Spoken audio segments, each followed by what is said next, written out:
ਸਾਧ ਸੰਗਤ ਜੀ ਸਤਿ ਸ਼੍ਰੀ ਅਕਾਲ। ਆਪ ਸਭ ਨੂੰ ਸ਼੍ਰੀ ਸਹੁ ਜਗਜੀਤ ਸਿੰਘ ਦੇ 100 ਸਾਲਾ ਸ਼ਤਾਬਦੀ ਦੀਆਂ ਬਹੁਤ ਬਹੁਤ ਮੁਬਾਰਕਾਂ। ਮੈਂ ਅਮਨਦੀਪ ਸਿੰਘ ਪੁੱਤਰ ਸਰਦਾਰ ਨਿਰਮਲ ਸਿੰਘ ਵਾਸੀ ਦੁਗਰੀ ਲੁਧਿਆਣਾ। ਮੈਂ ਬਹੁਤ ਸਾਰੇ ਸੱਚੇ ਪਾਤਸ਼ਾਹ ਜੀ ਦੇ ਕੋਤਕ ਸਾਖੀਆਂ ਸੁਣ ਰਿਹਾ। ਮੇਰਾ ਦਿਲ ਕੀਤਾ ਕਿ ਸੱਚੇ ਪਾਤਸ਼ਾਹ ਜੀ ਦੀ ਵੀ ਸਾਡੇ ਪਰਿਵਾਰ 'ਤੇ ਬਹੁਤ ਕਿਰਪਾ ਰਹੀ ਹੈ। ਸੱਚੇ ਪਾਤਸ਼ਾਹ ਜੀ ਨੇ हर ਥਾਂ 'ਤੇ ਸਾਡੇ ਨਾਲ ਖਲੋ ਕੇ ਸਾਡੇ 'ਤੇ ਬਹੁਤ ਕਿਰਪਾ ਕੀਤੀ ਹੈ। ਮੇਰਾ ਦਿਲ ਕੀਤਾ ਮੈਂ ਵੀ ਕੁਛ ਕੌਤਕ ਜੋ ਸੱਚੇ ਪਾਤਸ਼ਾਹ ਨੇ ਸਾਡੇ ਨਾਲ ਕੀਤੇ ਹਨ ਉਹ ਆਪ ਜੀ ਨਾਲ ਸਾਂਝੇ ਕਰਾਂ। ਮੈਂ 10th ਤੱਕ ਫਸਟ ਤੋਂ 10th ਤੱਕ ਸਾਹੂ ਪ੍ਰਤਾਪ ਸਿੰਘ ਅਕੈਡਮੀ ਸ਼੍ਰੀ ਭੈਣੀ ਸਾਹਿਬ ਵਿੱਚ ਹੀ ਪੜ੍ਹਿਆ। ਮੇਰੇ ਮਾਤਾ ਜੀ ਵੀ ਉੱਥੇ ਹੀ ਪੜ੍ਹਾਉਂਦੇ ਸਨ। 2005 ਦੇ ਵਿੱਚ ਸੰਤ ਬਲਕਾਰ ਸਿੰਘ ਜੀ ਨੇ ਆ ਕੇ ਸਾਨੂੰ ਦੱਸਿਆ ਕਿ ਸਤਿਗੁਰੂ ਜੀ ਨੇ ਉਹਨਾਂ ਨੂੰ ਹੁਕਮ ਕੀਤਾ ਹੈ ਕਿ ਅਕੈਡਮੀ ਦੇ ਬੱਚਿਆਂ ਨੂੰ ਲਾਵਾਂ ਲਈ ਤਿਆਰ ਕਰੋ ਤੇ ਅੱਸੂ ਦੇ ਮੇਲੇ 'ਤੇ ਲਾਵਾਂ ਜਿਹੜੇ ਹਨ ਉਹ ਬੱਚੇ ਪੜ੍ਹਨਗੇ। ਮੇਰਾ ਬੜਾ ਦਿਲ ਕੀਤਾ। ਉਹ ਕਹਿੰਦੇ ਕਿ ਫਿਰ ਸਤਿਗੁਰੂ ਜੀ ਉਹਨਾਂ ਬੱਚਿਆਂ ਨੂੰ ਮਿਲਣਗੇ ਤੇ ਉਹਨਾਂ ਨਾਲ ਬਚਨ ਕਰਨਗੇ। ਮੇਰਾ ਦਿਲ ਕੀਤਾ, ਮੈਂ ਸੰਤਾਂ ਨੂੰ ਕਿਹਾ ਕਿ ਮੈਨੂੰ ਵੀ ਤਿਆਰ ਕਰੋ ਤੇ ਮੈਂ ਵੀ ਸਤਿਗੁਰਾਂ ਨਾਲ ਬਚਨ ਕਰਨੇ ਆ। ਸੰਤਾਂ ਨੇ ਸਾਨੂੰ, ਅਸੀਂ 7-8 ਜਾਣੇ ਸੀਗੇ, ਸਾਨੂੰ ਤਿਆਰ ਕੀਤਾ ਤੇ ਅੱਸੂ ਦੇ ਮੇਲੇ 'ਤੇ ਅਸੀਂ ਲਾਵਾਂ ਪੜ੍ਹੀਆਂ। ਸਤਿਗੁਰੂ ਜੀ ਦੀ ਬੜੀ ਕਿਰਪਾ ਰਹੀ। ਉਸ ਤੋਂ ਬਾਅਦ ਸਤਿਗੁਰੂ ਜੀ ਨੇ ਸਾਡੇ ਨਾਲ ਬਚਨ ਕੀਤੇ। ਸਤਿਗੁਰੂ ਜੀ ਸਾਨੂੰ ਮਿਲੇ, ਬੜਾ ਖੁਸ਼ ਹੋਏ ਤੇ ਸੱਚੇ ਪਾਤਸ਼ਾਹ ਜੀ ਨੇ ਆਖਿਆ, ਕਾਕਾ ਅਰਦਾਸ ਕਰਦੇ ਹੋ? ਅਸੀਂ ਕਿਹਾ ਹਾਂਜੀ। ਸੱਚੇ ਪਾਤਸ਼ਾਹ ਨੇ ਕਿਹਾ ਅਰਦਾਸ ਜ਼ਰੂਰ ਕਰਨੀ ਹੈ, ਰੋਜ਼ ਅਰਦਾਸ ਕਰਿਆ ਕਰੋ। ਘਰੋਂ ਨਿਕਲਣ ਤੋਂ ਪਹਿਲੇ ਹਰ ਕਾਰਜ 'ਤੇ ਸਤਿਗੁਰ ਤੁਹਾਡੇ ਨਾਲ ਸਹਾਈ ਹੋਣਗੇ। ਅਸੀਂ ਸਤ ਬਚਨ ਕਹਿ ਕੇ ਸਤਿਗੁਰੂ ਜੀ ਦਾ ਆਸ਼ੀਰਵਾਦ ਲਿਆ, ਅਸੀਂ ਚਲੇ ਗਏ। ਮੈਂ ਬੜੇ ਕੌਤਕ ਸੁਣਦਾ ਹੁੰਦਾ ਸਨ। ਮੈਂ ਆਖਦਾ ਸਾਂ ਕਿ ਸੱਚੇ ਪਾਤਸ਼ਾਹ ਨੇ ਸਾਡੇ ਨਾਲ ਕਦੀ ਕੌਤਕ ਨਹੀਂ ਕੀਤਾ। ਕਦੀ 2005 ਜਾਂ 6 ਦੀ ਹੀ ਗੱਲ ਹੈ। ਉਦੋਂ ਮੈਂ ਅਸੀਂ ਲੁਧਿਆਣੇ ਸ਼ਿਫਟ ਹੋ ਗਏ, ਲੁਧਿਆਣੇ ਰਹਿੰਦੇ ਸਨ ਤੇ ਮੇਰੇ ਮਾਮਾ ਜੀ ਨੇ ਨਵੀਂ ਗੱਡੀ ਲਈ ਤਾਂ ਸ਼੍ਰੀ ਭੈਣੀ ਸਾਹਿਬ ਆਏ ਸਨ ਤੇ ਉਹਨਾਂ ਨੇ ਵਾਪਸੀ ਲੁਧਿਆਣੇ ਆਉਣਾ ਸੀ। ਉਹਨਾਂ ਨੇ ਮੈਨੂੰ ਆਖਿਆ ਕਿ ਤੂੰ ਸ਼੍ਰੀ ਭੈਣੀ ਸਾਹਿਬ ਆ ਜਾ ਤੇ ਵਾਪਸੀ ਤੂੰ ਇੱਥੇ ਸਾਡੇ ਨਾਲ ਆ ਜੀ। ਮੈਂ ਸ਼੍ਰੀ ਭੈਣੀ ਸਾਹਿਬ ਜਾਣ ਲਈ ਘਰੋਂ ਨਿਕਲਿਆ। ਮੈਂ ਆਤਮ ਪਾਰਕ ਖੜਾ ਸੀਗਾ, ਬੱਸ ਦੀ ਵੇਟ ਕਰਦਾ। ਮੈਂ ਬੜੀ ਦੇਰ ਵੇਟ ਕਰਦਾ ਰਿਹਾ, ਕੋਈ ਬੱਸ ਨਾ ਮਿਲੀ। ਜੇ ਕੋਈ ਬੱਸ ਮਿਲੇ ਤਾਂ ਉਹ ਕਟਾਣੀ ਉਤਾਰਨ ਨੂੰ ਤਿਆਰ ਨਾ ਹੋਵੇ। ਮੈਂ ਬੜੀ ਦੇਰ ਖੜਿਆ ਰਿਹਾ। ਮੈਂ ਕਿਹਾ ਸੱਚੇ ਪਾਤਸ਼ਾਹ ਨੇ ਮੈਨੂੰ ਕਿਹਾ ਸੀਗਾ ਕਿ ਅਰਦਾਸ ਕਰਿਆ ਕਰੋ, ਤੁਹਾਡੇ ਹਰ ਕੰਮ ਰਾਸ ਹੋਣਗੇ। ਮੇਰੇ ਦਿਲ 'ਚ ਆਈ। ਮੈਂ ਉੱਥੇ ਖੜੇ ਖੜੇ ਜੋੜੇ ਪਾਏ ਹੀ ਹੋਏ ਸਨ ਤਾਂ ਵੀ ਮੈਂ ਅਰਦਾਸ ਕੀਤੀ। ਮੈਂ ਕਿਹਾ ਸੱਚੇ ਪਾਤਸ਼ਾਹ ਕਰੋ ਕੋਈ ਕਿਰਪਾ, ਮੈਨੂੰ ਭੈਣੀ ਸਾਹਿਬ ਪਹੁੰਚਾਓ, ਕੋਈ ਗੱਡੀ, ਤੁਸੀਂ ਇੰਨੇ ਕੌਤਕ ਕਰਦੇ ਹੋ, ਕੁਝ ਕਰੋ। ਮੇਰੇ ਹਜੇ ਅਰਦਾਸ ਮੈਂ ਹਜੇ ਪੂਰੀ ਕੀਤੀ ਹੈ ਤੇ ਨਾਲ ਹੀ ਇੱਕ ਸਾਹਮਣੇ ਉਹ ਗੱਡੀ ਆਈ, ਬਲੈਰੋ ਗੱਡੀ ਸੀਗੀ ਤੇ ਉਹਨਾਂ ਨੇ ਮੈਨੂੰ ਇਸ਼ਾਰਾ ਕੀਤਾ, ਇੱਦਾਂ ਸਿੱਧਾ ਜਾਣ ਦਾ ਇਸ਼ਾਰਾ ਕੀਤਾ ਤੇ ਮੈਂ ਵੀ ਸਿਰ ਹਿਲਾ ਦਿੱਤਾ। ਉਹਨਾਂ ਨੇ ਮੈਨੂੰ ਬੁਲਾਇਆ, ਮੈਂ ਗਿਆ, ਜਾ ਕੇ ਮੈਂ ਗੱਡੀ 'ਚ ਅੱਗੇ ਬੈਠ ਗਿਆ ਉਹਨਾਂ ਨਾਲ। ਉਹਨਾਂ ਨੇ ਮੈਨੂੰ ਕੁਛ ਨਹੀਂ ਪੁੱਛਿਆ। ਮੂੰਹ ਉਹਨਾਂ ਦਾ ਪੂਰਾ ਕਵਰ ਸੀਗਾ, ਮੂੰਹ 'ਤੇ ਰੁਮਾਲ ਬੰਨਿਆ ਹੋਇਆ ਸੀਗਾ। ਸਾਹੂ ਪ੍ਰਤਾਪ ਸਿੰਘ ਜੀ ਦੇ ਉਪਦੇਸ਼ ਗੱਡੀ 'ਚ ਲੱਗੇ ਹੋਏ ਸੀਗੇ। ਮੈਂ ਡਰੀ ਵੀ ਜਾਵਾਂ, ਮੈਂ ਛੋਟਾ ਹੀ ਸੀਗਾ ਉਦੋਂ, ਮੈਂ ਡਰੀ ਵੀ ਜਾਵਾਂ ਵੀ ਕੀ ਹੋ ਰਿਹਾ ਮੇਰੇ ਨਾਲ। ਮੈਂ ਜਾ ਕੇ ਗੱਡੀ 'ਚ ਬੈਠ ਗਿਆ। ਉਹਨਾਂ ਨੇ ਗੱਡੀ ਚਲਾ ਲਈ। ਉਹਨਾਂ ਨੇ ਮੈਨੂੰ ਕੁਛ ਗੱਲ ਨਹੀਂ ਕੀਤੀ, ਕੁਛ ਰਸਤੇ 'ਚ ਕੁਛ ਨਹੀਂ ਜ਼ਿਕਰ ਕੀਤਾ। ਉਹ ਗੱਡੀ ਚਲਾਉਂਦੇ ਗਏ, ਭਜਨ ਕਰਦੇ ਗਏ, ਮੈਂ ਵੀ ਬੈਠਾ ਰਿਹਾ। ਭੈਣੀ ਸਾਹਿਬ ਜਾ ਕੇ ਗੱਡੀ ਰੁਕੀ। ਕੋਠੀ ਦੇ ਮੇਨ ਗੇਟ ਬੋਰਡ ਦੇ ਬਾਹਰ ਜਾ ਕੇ ਉਹਨਾਂ ਨੇ ਮੈਨੂੰ ਇਸ਼ਾਰਾ ਕੀਤਾ। ਮੈਂ ਗੱਡੀ 'ਚੋਂ ਉਤਰਿਆ ਤੇ ਗੱਡੀ ਕੋਠੀ ਦਾ ਗੇਟ ਖੋਲ੍ਹਿਆ, ਗੱਡੀ ਅੰਦਰ ਚਲੀ ਗਈ। ਇਸ ਤਰ੍ਹਾਂ ਸੱਚੇ ਪਾਤਸ਼ਾਹ ਨੇ ਕਿਰਪਾ ਕੀਤੀ। ਮੈਨੂੰ ਨਹੀਂ ਪਤਾ ਕਿ ਉਸ ਦਿਨ ਮੈਨੂੰ ਸੱਚੇ ਪਾਤਸ਼ਾਹ ਜੀ ਨੇ ਆਪ ਹੋ ਕੇ ਕਿਵੇਂ ਅਰਦਾਸ ਮੈਂ ਕੀਤੀ ਕਿ ਸੱਚੇ ਪਾਤਸ਼ਾਹ ਭੈਣੀ ਸਾਹਿਬ ਪਹੁੰਚਾਓ ਕੋਈ ਗੱਡੀ ਕੁਛ, ਤੇ ਆਪਣੇ ਆਪ ਹੀ ਸਤਿਗੁਰੂ ਜੀ ਖੁਦ ਲੈਣ ਆਏ ਜਾਂ ਕੁਛ ਹੈ। ਉਸ ਦਿਨ ਸਤਿਗੁਰੂ ਜੀ ਨੇ ਮੈਨੂੰ ਦਿਖਾ ਦਿੱਤਾ ਕਿ ਅਰਦਾਸ ਵਿੱਚ ਕਿੰਨੀ ਸ਼ਕਤੀ ਹੈ। ਉਹਨਾਂ ਨੇ ਬਚਨ ਕੀਤਾ ਸੀ ਕਿ ਅਰਦਾਸ ਕਰਿਆ ਕਰੋ, ਤੁਹਾਡੇ ਹਰ ਕਾਰਜ ਰਾਸ ਹੋਣਗੇ। ਉਸੇ ਤਰ੍ਹਾਂ ਹੀ ਉਹਨਾਂ ਨੇ ਕਾਰਜ ਰਾਸ ਕਰਕੇ ਮੈਨੂੰ ਭੈਣੀ ਸਾਹਿਬ ਪਹੁੰਚਾ ਦਿੱਤਾ। ਸਤਿਗੁਰੂ ਜੀ ਦੀ ਹਰ ਕਾਰਜ 'ਚ ਸਾਡੇ 'ਤੇ ਬੜੀ ਕਿਰਪਾ ਹੈ। ਸਾਧ ਸੰਗਤ ਜੀ, ਇੱਕ ਦਿਨ 2009 ਦੀ ਗੱਲ ਹੈ। ਮੇਰੇ ਮਾਤਾ ਜੀ ਵੀ ਉੱਥੇ ਹੀ ਪੜ੍ਹਾਉਂਦੇ ਸਨ, ਫਿਰ ਉਹਨਾਂ ਨੇ ਜੌਬ ਛੱਡਤੀ ਤਾਂ ਅਸੀਂ ਇੱਕ ਦਿਨ ਭੈਣੀ ਸਾਹਿਬ ਗਏ ਤੇ ਨਿਤਨੇਮ ਦੇ ਵਿੱਚ ਅਸੀਂ ਮੱਥਾ ਟੇਕ ਕੇ ਨਿਕਲੇ ਸੀ। ਅਸੀਂ ਭੈਣੀ ਸਾਹਿਬ ਤੋਂ ਵਾਪਸ ਆ ਰਹੇ ਸਾਂ ਤੇ ਕਟਾਣੀ ਦੇ ਕੋਲ, ਕਟਾਣੀ ਅਸੀਂ ਉਤਰੇ, ਪਹੁੰਚੇ, ਰੋਡ ਕ੍ਰਾਸ ਕਰਨ ਲੱਗੇ ਬੱਸ ਲੈਣ ਲਈ, ਦੂਜੇ ਪਾਸੇ ਲੁਧਿਆਣੇ ਵਾਪਸ ਆਉਣ ਲਈ।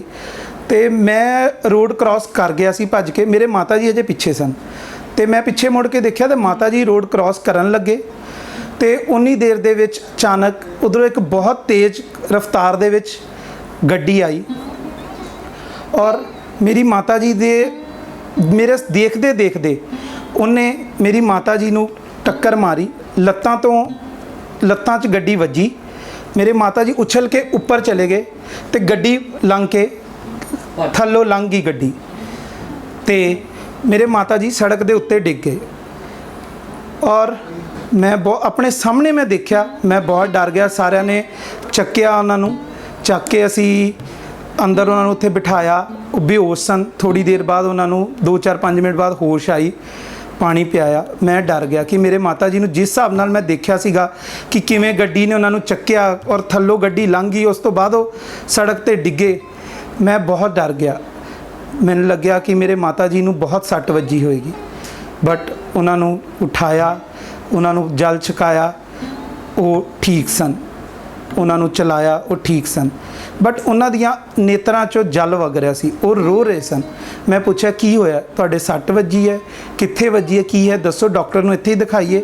ਉਹਨਾਂ ਨੇ ਮਨਾ ਕਰਤਾ। ਉਹਨਾਂ ਨੇ ਕਿਹਾ ਨਹੀਂ ਕੁਛ ਨਹੀਂ, ਤੂੰ ਚੱਲ ਘਰ ਚੱਲ। ਉਹ ਪਰ ਉਹਨਾਂ ਦੇ ਨੇਤਰਾਂ 'ਚੋਂ ਜਲ ਵਗ ਰਿਹਾ ਸੀ। ਅਸੀਂ ਬੱਸ ਬੈਠੇ, ਉਹਨਾਂ ਨੂੰ ਮੈਂ ਚਲਾ ਕੇ ਚੱਲੇ, ਉਹ ਅਸੀਂ ਆਏ ਤੇ ਅਸੀਂ ਘਰ ਪਹੁੰਚੇ। ਘਰ ਆ ਕੇ ਉਹ ਬਹੁਤ ਰੋਣ ਲੱਗੇ। ਮੈਂ ਉਹਨਾਂ ਨੂੰ ਪੁੱਛਿਆ ਕਿ ਕੀ ਹੋਇਆ। ਉਹਨਾਂ ਨੇ ਮੈਨੂੰ ਦੱਸਿਆ ਕਿ ਅਸੀਂ ਜਦੋਂ ਹਰੀਮੰਦਰ 'ਚੋਂ ਮੱਥਾ ਟੇਕ ਕੇ ਨਿਕਲੇ ਸਾਂ ਤਾਂ ਸਤਿਗੁਰੂ ਜੀ ਉਦੋਂ ਨਿਤਨੇਮ 'ਚ ਬੈਠੇ ਸਨ, ਤੇ ਉਹਨਾਂ ਦੇ ਮਨ 'ਚ ਕਈ ਬੰਦੇ ਦੇ ਦਿੱਕਤ ਹੁੰਦੀ ਹੈ, ਕਈ ਹੁੰਦੇ। ਉਹਨਾਂ ਨੇ ਸੱਚੇ ਪਾਤਸ਼ਾਹ ਨੂੰ ਮਤਲਬ ਉਦੋਂ ਆਖਿਆ ਵੀ ਸੱਚੇ ਪਾਤਸ਼ਾਹ ਜੀ ਦੇ ਨੇਤਰ ਬੰਦ ਸਨ, ਤੇ ਉਹ ਕਹਿ ਰਹੇ ਸਨ ਵੀ ਸੱਚੇ ਪਾਤਸ਼ਾਹ ਤੇ ਸਾਡੇ ਨੇਤਰ ਖੋਲ੍ਹੋ, ਤੁਸੀਂ ਸੁੱਤੇ ਕਿਉਂ, ਤੁਸੀਂ ਸਾਡੇ ਵੱਲ ਦੇਖੋ ਤੇ ਸਾਡੇ ਉੱਤੇ ਕਿਰਪਾ ਕਰੋ। ਪਰ ਉਸ ਟਾਈਮ ਸੱਚੇ ਪਾਤਸ਼ਾਹ ਦੇ ਨੇਤਰ ਬੰਦ ਸਨ ਨਿਤਨੇਮ 'ਚ। ਤੇ ਜਦੋਂ ਅਸੀਂ ਆਏ, ਜਦੋਂ ਉਹਨਾਂ ਦਾ ਐਕਸੀਡੈਂਟ ਹੋਇਆ, ਉਹ ਕਹਿੰਦੇ ਜਦੋਂ ਮੇਰਾ ਐਕਸੀਡੈਂਟ ਹੋਇਆ ਕਾਰ ਨੇ ਮੈਨੂੰ ਮਾਰਿਆ, ਮੇਰੇ ਮੂੰਹ 'ਚੋਂ ਨਿਕਲਿਆ ਧੰਨ ਸਤਿਗੁਰੂ ਜਗਜੀਤ ਸਿੰਘ, ਧੰਨ ਸਤਿਗੁਰੂ ਜਗਜੀਤ ਸਿੰਘ। ਤੇ ਕਹਿੰਦੇ ਉਦੋਂ ਮੈਨੂੰ ਉਸੇ ਵੇਲੇ ਐਵੇਂ ਲੱਗਿਆ ਕਿ ਕਿਸੇ ਨੇ ਮੈਨੂੰ ਗੋਦੀ ਚੱਕਿਆ ਹੈ। ਸਤਿਗੁਰੂ ਜੀ ਆਏ ਹਨ, ਸਤਿਗੁਰੂ ਜਗਜੀਤ ਸਿੰਘ ਨੇ ਮੈਨੂੰ ਗੋਦੀ ਚੱਕਿਆ ਹੈ ਤੇ ਮੈਨੂੰ ਉਹਨਾਂ ਨੇ ਥੱਲੇ ਸੜਕ ਦੇ ਉੱਤੇ ਲਿਟਾ ਦਿੱਤਾ ਹੈ। ਤੇ ਉਹਨਾਂ ਨੇ ਆਖਿਆ ਕਿ ਸਤਿਗੁਰੂ ਜੀ ਨੇ ਮੈਨੂੰ ਆਪ ਦਿਖਾ ਦਿੱਤਾ ਕਿ ਮੈਂ ਸੁੱਤਾ ਨਹੀਂ, ਮੈਂ ਜਾਗਦਾ ਹਾਂ। ਉਹ ਇਹ ਗੱਲ ਕਹਿ ਕੇ ਰੋਣ ਲੱਗੇ ਤੇ ਮੇਰਾ ਵੀ ਨੇਤਰਾਂ 'ਚ ਜਲ ਆ ਗਿਆ ਕਿ ਮੇਰੇ ਮਾਤਾ ਜੀ ਦਾ ਇੰਨਾ ਤਗੜਾ ਐਕਸੀਡੈਂਟ ਫਿਲਮਾਂ ਦੇ ਵਿੱਚ ਦੇਖਿਆ ਸੀਗਾ ਵੀ ਇੱਦਾਂ ਕੋਈ ਉੱਪਰ ਉਛਲਦਾ ਹੈ, ਥੱਲੋਂ ਗੱਡੀ ਲੰਘੀ, ਤੇ ਇੰਨੀ ਉੱਪਰ ਜਾ ਕੇ ਵੀ ਉਹਨਾਂ ਦੇ ਇੱਕ ਖਰੋਚ ਤੱਕ ਨਹੀਂ ਆਈ। ਉਸ ਦਿਨ ਮੈਨੂੰ ਇਸ ਗੁਰਬਾਣੀ ਦੀ ਤੁਕਦਾਰ ਸਮਝਾਇਆ, ਜਿੰਨੀ ਤੁਧਨੋਂ ਧਨ ਕਿਹਾ ਤਿੰਨ ਜੰਮ ਨੇੜ ਨਾ ਆਇਆ। ਸਤਿਗੁਰੂ ਜੀ ਨੇ ਬਹੁਤ ਕਿਰਪਾ ਕੀਤੀ। ਮੈਂ ਸੰਤ ਬਲਕਾਰ ਸਿੰਘ ਜੀ ਤੇ ਹੋਰ ਸੰਤਾਂ ਸਾਧਾਂ ਕੋਲ ਭੈਣੀ ਸਾਹਿਬ ਜਦੋਂ ਪੜ੍ਹਿਆ, ਮੈਂ ਉਹਨਾਂ ਕੋਲੋਂ ਪਾਤਸ਼ਾਹ ਜੀ ਦੇ ਉਪਦੇਸ਼ ਸੁਣਦਾ, ਬਚਨ ਸੁਣਦਾ ਹੁੰਦਾ ਸੀਗਾ ਵੀ ਕਿੱਦਾਂ ਸਤਿਗੁਰੂ ਜੀ ਨੇ ਲੋਕਾਂ ਨੂੰ ਬਚਾਇਆ, ਕਿੱਦਾਂ ਉਹਨਾਂ ਨੇ ਕੌਤਕ ਕੀਤੇ। ਪਰ ਮੈਂ ਪਹਿਲੀ ਵਾਰ ਆਪਣੀ ਮਾਤਾ ਜੀ ਦਾ ਜਦੋਂ ਦੇਖਿਆ, ਉਦੋਂ ਮੈਨੂੰ ਪਤਾ ਲੱਗਿਆ ਕਿ ਵਾਕਈ ਸਤਿਗੁਰੂ ਜੀ ਨੇ ਖੁਦ ਉਹਨਾਂ ਨੂੰ ਆਪ ਬਚਾਇਆ ਔਰ ਉਹਨਾਂ ਦੇ ਇੱਕ ਖਰੋਚ ਤੱਕ ਨਹੀਂ ਆਈ, ਉਹ ਬਿਲਕੁਲ ਠੀਕ ਸਨ। ਔਰ ਉਸ ਤੋਂ ਬਾਅਦ ਅਸੀਂ ਅੱਜ ਵੀ ਜਦੋਂ ਇਸ ਕੌਤਕ ਨੂੰ ਯਾਦ ਕਰਦੇ ਹਾਂ, ਮੈਂ ਜਾਂ ਮੇਰੇ ਮਾਤਾ ਜੀ, ਸਾਡੀਆਂ ਲੱਤਾਂ ਕੰਬ ਜਾਂਦੀਆਂ ਹਨ ਕਿ ਕਿੱਦਾਂ ਸਤਿਗੁਰੂ ਜੀ ਨੇ ਸਾਨੂੰ ਬਚਾਇਆ, ਉਹਨਾਂ ਨੂੰ ਬਚਾਇਆ। ਧੰਨ ਹਨ ਸਤਿਗੁਰੂ ਜਗਜੀਤ ਸਿੰਘ, ਧੰਨ ਹਨ। ਹਰ ਖੇਤਰ ਵਿੱਚ ਸਤਿਗੁਰੂ ਜੀ ਨੇ ਸਾਡੇ 'ਤੇ ਬਹੁਤ ਕਿਰਪਾ ਕੀਤੀ। ਮੈਂ ਭੈਣੀ ਸਾਹਿਬ 10th ਤੱਕ ਪੜ੍ਹਿਆ, ਉਸ ਤੋਂ ਬਾਅਦ ਫਿਰ ਮੈਂ B.Tech ਕੀਤੀ, ਜੌਬ ਕੀਤੀ, ਮੈਂ ਆਪਣਾ ਕੰਮ ਖੋਲ੍ਹਣਾ ਚਾਹਿਆ, ਸੱਚੇ ਪਾਤਸ਼ਾਹ ਅੱਗੇ ਅਰਦਾਸ ਕੀਤੀ, ਸੱਚੇ ਪਾਤਸ਼ਾਹ ਨੇ ਬਹੁਤ ਕਿਰਪਾ ਕੀਤੀ। ਹਰ ਖੇਤਰ ਦੇ ਵਿੱਚ ਜਿੱਥੇ ਜਾਣਾ ਇਸ ਦਸਤਾਰੇ ਕਰਕੇ। ਮੈਨੂੰ ਕਈ ਲੋਕਾਂ ਨੇ ਕਿਹਾ, ਮੇਰੇ ਦੋਸਤਾਂ ਨੇ, ਜਦੋਂ ਮੈਂ ਭੈਣੀ ਸਾਹਿਬ ਤੋਂ ਸਟੱਡੀ ਕੰਪਲੀਟ ਕੀਤੀ, ਮੈਂ B.Tech 'ਚ ਐਡਮਿਸ਼ਨ ਲਿਆ ਜਾਂ ਹੋਰ ਵੀ ਜਿੱਥੇ, ਉਹਨਾਂ ਨੇ ਕਹਿਣਾ ਕਿ ਤੂੰ ਪੱਗ ਦੂਜੀ ਬੰਨਿਆ ਕਰ। ਮੈਂ ਕਹਿਣਾ ਨਹੀਂ, ਮੇਰੇ ਸਤਿਗੁਰੂ ਜਗਜੀਤ ਸਿੰਘ ਜੀ ਨੇ ਖੁਦ ਆਪਣੇ ਹੱਥਾਂ ਨਾਲ ਮੇਰੇ ਦਸਤਾਰ ਸਜਾਈ ਹੈ। ਇਸ ਦਸਤਾਰ 'ਚ ਹੀ ਸਾਡੀ ਸ਼ਾਨ ਹੈ। ਇਸ ਦਸਤਾਰ ਨੇ ਮੇਰੇ ਇੰਨੇ ਕਾਰਜ ਸਵਾਰੇ, ਸਤਿਗੁਰੂ ਜੀ ਨੇ, ਇਸ ਦਸਤਾਰ ਨੇ। ਮੈਂ ਜਿੱਥੇ ਜਾਣਾ, ਮੈਂ B.Tech ਕੀਤੀ, ਉਸ ਤੋਂ ਬਾਅਦ ਮੇਰੀ ਖੁਦ ਹੀ ਆਟੋਮੈਟਿਕ ਕੈਂਪਸ ਪਲੇਸਮੈਂਟ ਹੋਈ। ਮੈਂ ਲੁਧਿਆਣੇ ਜੌਬ ਕਰਨਾ ਚਾਹੁੰਦਾ ਸੀ, ਲੁਧਿਆਣੇ ਮੇਰੀ ਜੌਬ ਲੱਗੀ। ਹਰ ਜਗ੍ਹਾ 'ਤੇ ਸਤਿਗੁਰੂ ਜੀ ਨੇ ਖੁਦ ਅੱਗੇ ਹੋ ਕੇ ਮੇਰੇ ਕਾਰਜ ਰਾਸ ਕੀਤੇ। ਸਤਿਗੁਰੂ ਜੀ ਨੇ ਬਹੁਤ ਕਿਰਪਾ ਕੀਤੀ ਮੇਰੇ ਪਰਿਵਾਰ 'ਤੇ, ਮੇਰੇ 'ਤੇ। ਸਤਿਗੁਰੂ ਜੀ ਧੰਨ ਹਨ। ਇੱਕ ਮਹੀਨਾ, 1.5 ਮਹੀਨਾ ਪਹਿਲੇ ਹੀ ਸਤਿਗੁਰੂ ਜੀ ਨੇ ਮੇਰੇ 'ਤੇ ਕਿਰਪਾ ਕੀਤੀ। ਮੈਂ ਉਹ ਵੀ ਆਪ ਜੀ ਨਾਲ ਸਾਂਝੀ ਕਰਨਾ ਚਾਹਾਂਗਾ। ਮੇਰੀ ਕੁਛ ਮੇਰੇ ਕਾਗਜ਼ ਸਨ, ਕੁਛ ਹਿਸਾਬ ਸੀਗਾ, ਤੇ ਉਹ ਮੇਰੀਆਂ ਪਰਚੀਆਂ, ਮੇਰੇ ਬਿੱਲ ਕੁਛ ਉਹ ਮੈਨੂੰ ਲੱਭ ਨਹੀਂ ਰਹੇ ਸਨ। ਮੈਂ ਇੱਕ ਦਿਨ ਦੇਖਣ ਲੱਗਾ ਫੈਕਟਰੀ, ਤਾਂ ਮੈਨੂੰ ਉਹ ਮਿਲੇ ਨਹੀਂ। ਮੈਂ ਸੋਚਿਆ ਮੈਂ ਘਰ ਰੱਖੇ, ਮੈਂ ਆਪਣੀ ਜੇਬ 'ਚ ਰੱਖੇ ਸੀਗੇ ਕਾਗਜ਼, ਪਰ ਉਹ ਮੈਨੂੰ ਮਿਲ ਨਹੀਂ ਰਹੇ ਸੀ ਉਦਣ। ਮੈਂ ਕਿਹਾ ਕਿੱਥੇ ਗਿਰ ਗਏ। ਮੈਂ ਬਹੁਤ ਪਰੇਸ਼ਾਨ ਹੋਇਆ। ਸ਼ਾਮ ਨੂੰ 6:30 ਵਜੇ ਸਨ, ਮੈਂ ਫੈਕਟਰੀ 'ਚ ਬੈਠਾ। ਮੈਂ ਮੰਮੀ ਨੂੰ फ़ੋਨ ਕੀਤਾ, ਆਪਣੇ ਮਾਤਾ ਜੀ ਨੂੰ, ਕਿ ਮੇਰੇ ਉਹ ਕਾਗਜ਼ ਮਿਲ ਨਹੀਂ ਰਹੇ, ਤੁਸੀਂ ਘਰ ਦੇਖੋ। ਉਹਨਾਂ ਨੇ ਸਾਰੇ ਜਗ੍ਹਾ ਘਰ ਦੇਖਿਆ, ਉਹ ਕਹਿੰਦੇ ਲੋਕਰ 'ਚ ਵੀ ਦੇਖਿਆ, ਉਹ ਕਹਿੰਦੇ ਉਹ ਕਿੱਥੇ ਨਹੀਂ ਕਾਗਜ਼ ਪਏ। ਮੈਂ ਕਿਹਾ ਸੱਚੇ ਪਾਤਸ਼ਾਹ ਜੀ ਉਹ ਕਰੋ ਕਿਰਪਾ, ਤੁਸੀਂ ਹਰ ਕਾਰਜ 'ਚ ਸਾਡੇ ਤੇ ਬਹੁਤ ਕਿਰਪਾ ਕੀਤੀ ਹੈ। ਮੈਂ ਅਰਦਾਸ ਕੀਤੀ, ਮੈਂ ਅਰਦਾਸ ਕਰਕੇ ਸ਼ਹੀਦੀਆਂ ਸੁੱਖੀਆਂ, ਤੇ ਮੈਂ ਫਿਰ ਪਰਚੀਆਂ ਲੱਭਦਾ ਰਿਹਾ, ਨਹੀਂ ਲੱਭੀਆਂ। ਮੈਂ ਮਾਤਾ ਜੀ ਨੂੰ फ़ੋਨ ਕੀਤਾ, ਫਿਰ ਮੈਂ ਕਿਹਾ ਲੱਭੀਆਂ? ਉਹ ਕਹਿੰਦੇ ਨਹੀਂ। ਮੈਂ ਕਿਹਾ ਲੋਕਰ ਦੇਖੋ, ਮੈਂ ਉੱਥੇ ਨਾ ਰੱਖੀਆਂ। ਉਹ ਕਹਿੰਦੇ ਨਹੀਂ, ਕਿੱਥੇ ਨਹੀਂ ਪਈ। ਮੈਂ ਬਹੁਤ ਪਰੇਸ਼ਾਨ ਹੋਇਆ। ਮੈਂ ਅੱਖਾਂ ਬੰਦ ਕਰਕੇ ਫੈਕਟਰੀ ਬੈਠਾ। ਮੈਂ ਸੋਚਾਂ ਸੱਚੇ ਪਾਤਸ਼ਾਹ ਜੀ ਕਿਉਂ ਨਹੀਂ ਮੇਰਾ ਕਾਰਜ ਰਾਸ ਹੋ ਰਿਹਾ। ਮੈਂ ਬੈਠਾ ਹੀ ਸੀਗਾ, ਤੇ ਜਿਵੇਂ ਸੱਚੇ ਪਾਤਸ਼ਾਹ ਜੀ ਹੱਸ ਕੇ ਗੱਲਾਂ ਕਰਦੇ ਸਨ, ਤਾੜੀਆਂ ਮਾਰਦੇ ਸਨ, ਉੱਦਾਂ ਹੀ ਮੇਰੇ ਅੰਦਰੋਂ ਆਵਾਜ਼ ਆਈ। ਮੈਨੂੰ ਸੱਚੇ ਪਾਤਸ਼ਾਹ ਜੀ ਨੇ ਉੱਦਾਂ ਹੀ ਦਰਸ਼ਨ ਦਿੱਤੇ। ਮੈਨੂੰ ਅੰਦਰੋਂ ਆਵਾਜ਼ ਆਈ ਕਿ ਸ਼ਹੀਦੀਆਂ ਤੂੰ ਇੰਨੀਆਂ ਘੱਟ ਸੁੱਖੀਆਂ ਕਾਕਾ, ਤੇ ਕੰਮ ਤੇਰਾ ਜ਼ਿਆਦਾ ਹੈ। ਮੈਂ ਇੱਕੋ ਦਮ ਮੈਂ ਡਰ ਗਿਆ ਵੀ ਮੈਨੂੰ ਇਹ ਕੀ ਹੋਇਆ, ਇਹ ਮੇਰੇ ਆਵਾਜ਼ ਕਿੱਥੋਂ ਆਈ ਹੈ ਮੈਨੂੰ। ਮੈਂ ਕਿਹਾ ਸੱਚੇ ਪਾਤਸ਼ਾਹ ਜੀ ਦੀ ਆਵਾਜ਼ ਮੈਨੂੰ। ਤੇ ਮੈਂ ਫਿਰ ਮੇਰੇ ਮਨ 'ਚ ਆਈ, ਮੈਂ ਕਿਹਾ ਇਹ ਤਾਂ ਸੱਚੇ ਪਾਤਸ਼ਾਹ ਨੇ ਖੁਦ ਆ ਕੇ ਮੈਨੂੰ। ਮੈਂ ਫਿਰ ਅਰਦਾਸ ਕੀਤੀ, ਅਰਦਾਸ ਕਰਕੇ ਮੈਂ ਫਿਰ ਸ਼ਹੀਦੀਆਂ ਸੁੱਖੀਆਂ। ਫਿਰ ਮੈਂ ਜੇ ਸ਼ਹੀਦੀਆਂ ਸੁੱਖ ਕੇ ਅਰਦਾਸ ਕਰਕੇ ਹਟਿਆ ਹੀ ਸਾਂ ਕਿ ਮੇਰੇ ਮਾਤਾ ਜੀ ਦਾ ਮੈਨੂੰ फ़ੋਨ ਆ ਗਿਆ।